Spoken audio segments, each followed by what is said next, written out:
The automation learning algorithms for segmentation really exceeded my expectation. Now it's one push on a button, so that was really like, wow, it does work like a dream.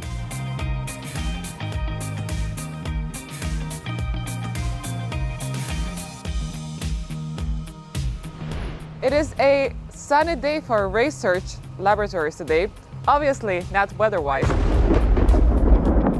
It is sunny day because we are at Iridium, at what we like to call one of our super sites, and we would like to take a closer look what they have inside the building and what people they have working there as well. Come, join me.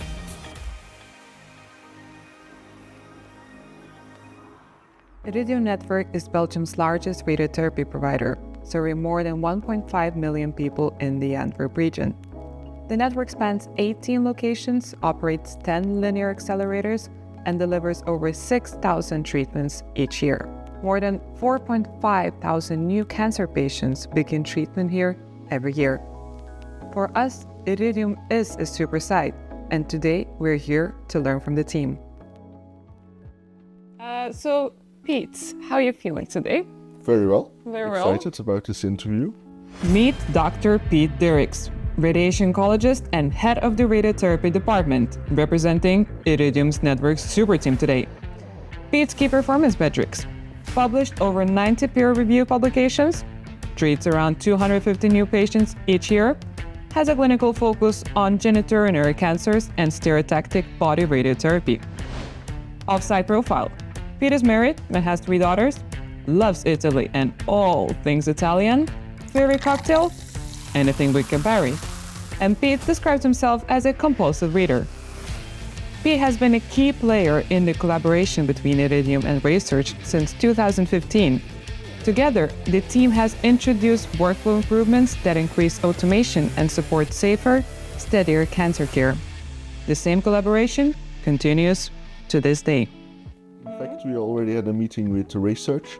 And it was scheduled for 2 hours, but in 1 hour and a half we already had 2 major decisions. So I'm very happy with that, and that's allowed me to get this interview earlier, inconveniencing you perhaps a bit, but at least we are ahead of schedule. Ahead of schedule, and that's good.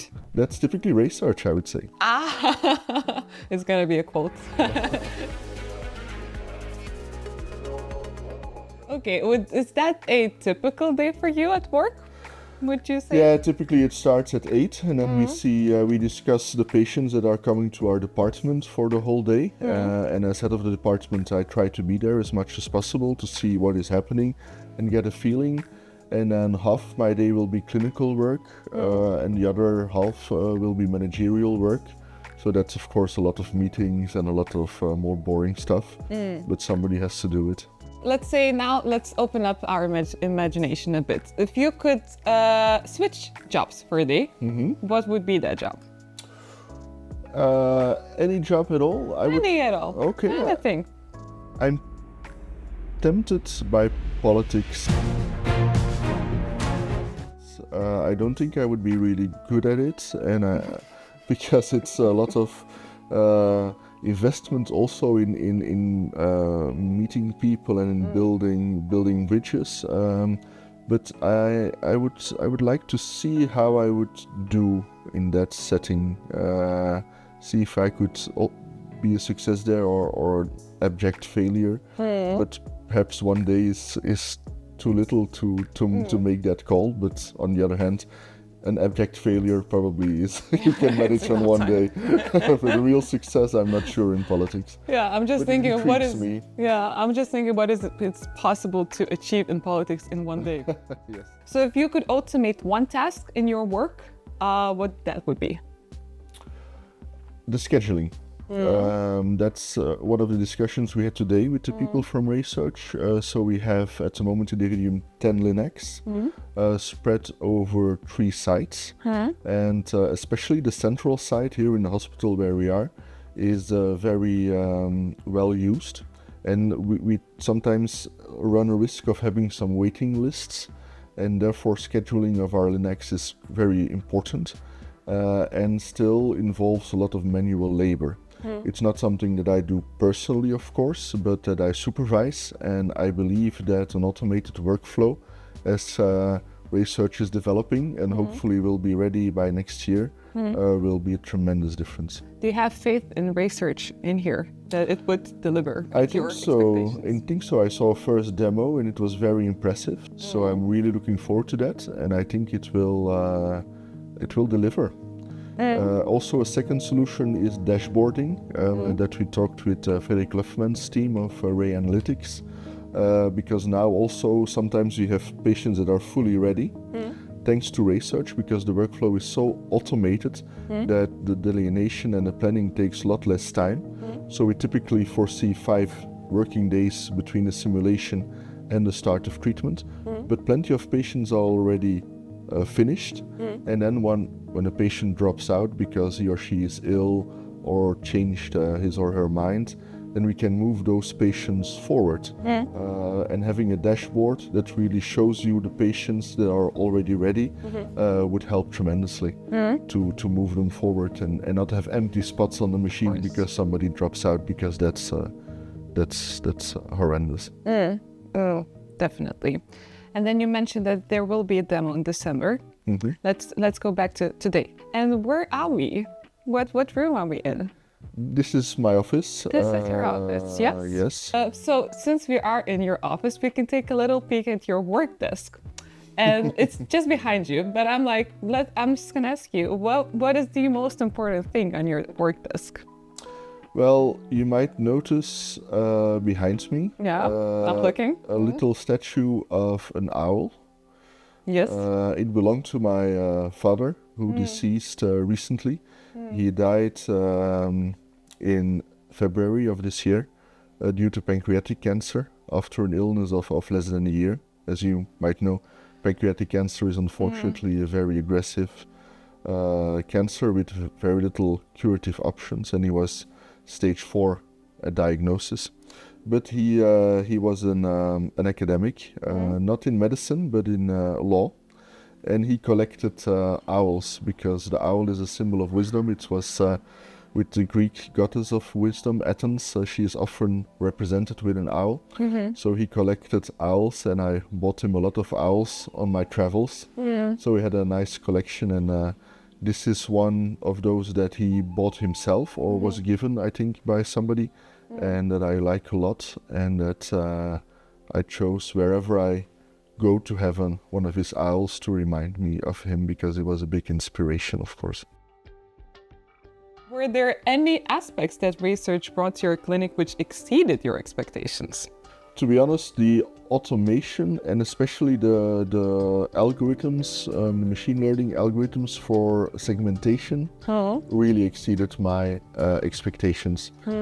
I specialize in prostate cancer, so I delineate a lot of prostates and prostate beds, which I like. But I also delineated a lot of femoral heads, bowel bags, bladders, rectums, penile bulbs, which I didn't like, or maybe I like it the first patient, the second patient, but not the 5th or 6th patient of the day. Now it's one push on a button, and within a minute or less, there you have all those organs at risk correctly delineated without any need to improve it. And then also the CTV, so the prostate or the prostate bed, is already very well delineated and might require 1 or 2 improvements, but that's it. So that was really like, wow.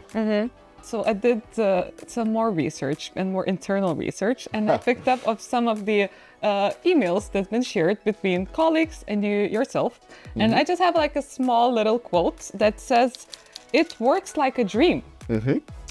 I have some options to choose from. What do you think you meant in that? What is that that it's working like a dream? So is it the speed of VMAT optimization? Is it the scheduling? Is it the male pelvis deep learning segmentation model? Or is connectivity between RayCare and RayStation? Could be both last points because I don't remember that particular mail, but both work like a dream. The beam optimization also, I guess, but as a physician it's less my concern, and the scheduling is something that is in progress, so my guess would be on either, but I think the male pelvis segmentation, but could be the other one as well. It is the male pelvis segmentation. And when you just started talking about it, well, I'm like, it's gonna be an easy exercise for you. That was you saying that it works like a dream, so that was male pelvis, deep learning segmentation. It does work like a dream, and it sometimes still feels like a dream, to be honest. You have to pinch me. We talked a lot about already, a lot about efficiency and automation. Yes. If we can focus a bit more on the automation part, and especially automation in the clinic, so in Iridium. So how has the introduction of RayStation helped to even enhance even more that automation? Well, I've talked already about the segmentation, so my part, the delineation. But then when that is done, I typically had to wait 1, 2, 3 days to get the plan back. And now sometimes I finish segmenting the patient, start with the next one. When I finish that one, there is already a plan for me to supervise. So our goal was always to have a prostate plan ready in a day, and we are there. We have it often ready in half a day. So that is amazing, to be honest. And is really felt also by the patients that don't like that interval between the simulation and the start of the treatment. They want to get on with it and start as early as possible. For prostate, maybe it's less clinically relevant. Sometimes it is, often not. But for lung cancer, for instance, glioblastoma, these type of things, we have the same progress, and there, of course, it has huge clinical relevance. And all of that implemented and made possible in the clinic, how did it affect the entire workload and workflow in the clinic? Hugely, of course. So that means that we are thinking about maybe not hiring as many physicians or replacing them when they retire as we thought we would need. So we will be able to manage our department with fewer physicians, fewer physicists, and that's a good thing because actually the market is also declining a little bit. There are less physicians, less physicists. They also want to have a better work-life balance. So really this automation makes that possible and makes it able to have a better work-life balance and a smoother running department. Now, still a bit more about the automation. Yes. So we discussed how RaySearch helped to facilitate or to enhance automated workflows in your clinic, what value it brings. Okay. But if we talk about a little bit more concrete, do you have any concrete measures of how much efficiency or gains or anything like? For sure, we had a zero meeting and then a measurement, before and after. And we more than halved the time delineating and planning typical routine patients. So that's a huge improvement that is really measurable. And were you expecting these improvements? No, not that large. So it was really a big surprise. And if you would like to push it even further, so that's the scheduling, as I understand, that would be the next step. And then also the full automation, where we really minimize the necessity of a physician just having anything to do with the segmentation and the planning, and really just supervise it and without having to touch anything and having it run like a clockwork almost. That would be great. Because as a physician, you want to spend most of your time with patients, and that is really the bottleneck nowadays, to have time with your patients, and that will improve. And that will also be necessary if you want to go to really adaptive radiotherapy. So next to scheduling, the next big thing is adaptive radiotherapy. That is now very cumbersome, and you need to spend a lot of time at the machine as a physician.